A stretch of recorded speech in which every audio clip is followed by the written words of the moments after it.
आकर तमाम मुद्दों के खिलाफ लड़ रही है। वहीं आम आदमी पार्टी के प्रमुख अरविंद केजरीवाल आक्रामक स्ट्रीट फाइटर से एक प्ले इट सेफ सीएम बन गए हैं।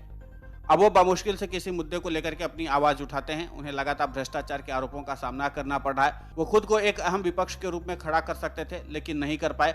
अगर आम आदमी पार्टी को पंजाब और दिल्ली में भारी सफलता मिली तो गोवा में कुछ हासिल भी नहीं कर पाए और गुजरात में भी अच्छा प्रदर्शन नहीं रहा। आपने गुजरात की 182 सीटों में से सिर्फ 5 सीटें जीती थी। अरविंद केजरीवाल ने दिल्ली मॉडल की बात की है, फ्री बिजली पानी की बात की। उनके समर्थकों ने इस बात को दूर दूर तक फैलाया है, खासकर सोशल मीडिया के माध्यम से।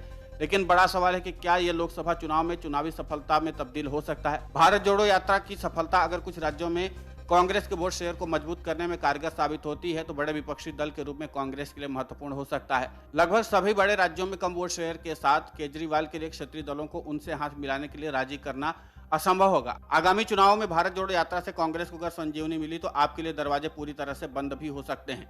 इसलिए अरविंद केजरीवाल को यात्रा के बाद कांग्रेस की चालों पर पैनी नजर रखनी होगी और पैनी नजर इसलिए भी रखनी जरूरी है क्योंकि आम आदमी पार्टी की पूरी राजनीति कांग्रेस के विरोध पर ही टिकी हुई है और अगर कांग्रेस मजबूत होती है तो फिर जाहिर सी बात है कि राष्ट्रीय पार्टी का सपना देख रहे आम आदमी पार्टी के सपने पर ग्रहण लग जाएगा। यहाँ पर ध्यान देने लायक बात तो यह है कि कई ऐसी राजनीतिक पार्टियां हैं जिनकी राजनीति ही कांग्रेस के विरोध पर टिकी हुई है। उन्हीं में से एक आम आदमी पार्टी भी है। ऐसे में अगर कांग्रेस सत्ता वापसी करती तो फिर ऐसी पार्टियों का राजनीतिक भविष्य संकट में आ ही जाएगा। और आम आदमी पार्टी के संयोजक अरविंद केजरीवाल को भी इसलिए ज्यादा टेंशन है क्योंकि जो करिश्मा करने के लिए वो आए थे वो करिश्मा उन्होंने अभी तक करके दिखाया नहीं है, सिर्फ घोषणाएं ही करते रहे।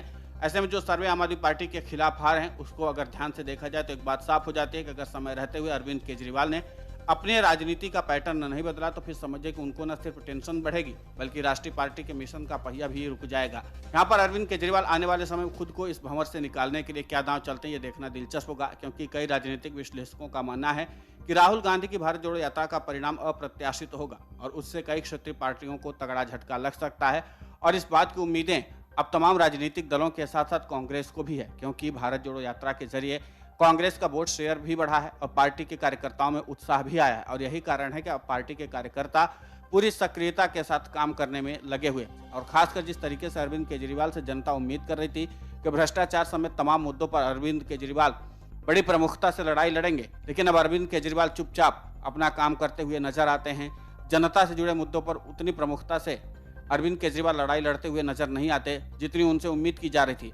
अरविंद केजरीवाल से उम्मीद की जा रही थी कि भ्रष्टाचार के खिलाफ लड़ाई लड़ते रहेंगे, महंगाई बेरोजगारी के मुद्दे पर अरविंद केजरीवाल पूरी आक्रामकता के साथ बोलेंगे, लेकिन अरविंद केजरीवाल वो भी करते हुए नजर नहीं आ रहे। यही कारण था कि इन मुद्दों को कांग्रेस ने अच्छे से भुनाया और उसका फायदा कांग्रेस को मिलता हुआ दिख रहा है क्योंकि जो जनता की बात करेगा उसके साथ जनता का जुड़ा होना लाजमी है और यहीं पर अरविंद केजरीवाल चूक भी गए हैं। वीडियो डेस्क अमर उजाला.com।